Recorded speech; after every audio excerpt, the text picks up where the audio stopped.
Who gives you extra? Who gives you extra? Who gives you extra? Who? This woman certainly did. Christabel and Moa let the bank robbers in the back door when she was managing a branch of Halifax. She shepherded in the two gun-toting robbers whilst pretending to put out the bins, and they got away with £100,000. However, the flying squad were waiting and the inside job was rumbled.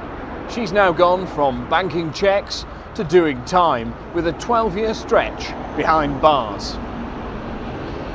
I went on holiday last year to China and came back with a t-shirt. Nelson Aracena Arias came on holiday to the UK and will go home with a scientist's life's work.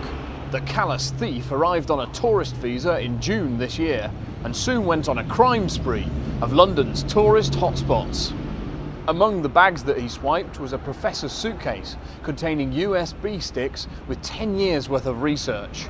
Aracena Arias held his head in his hands as a judge jailed him for 10 months, and he will go back to Chile with not just a postcard, but a criminal record.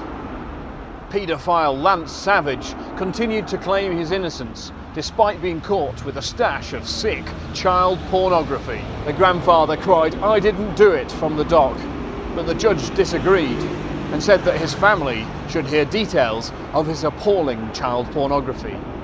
His relatives put their hands to their ears as the details of the sickening stash of pictures and movies were read out in court.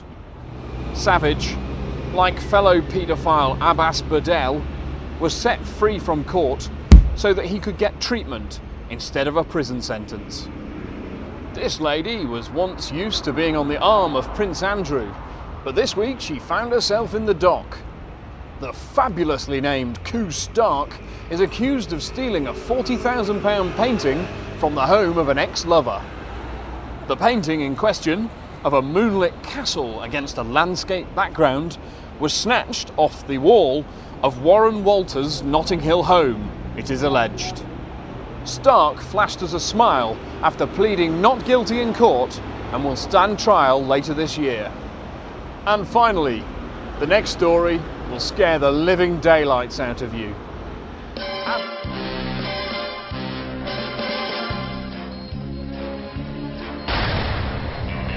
Adam Adamu probably wants to see the next Bond movie, so let's hope they show it in prison.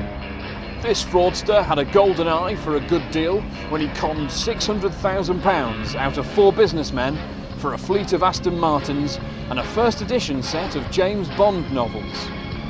However, the businessmen couldn't spy the Bond books anywhere, and Adamu tried to run off with the money penny.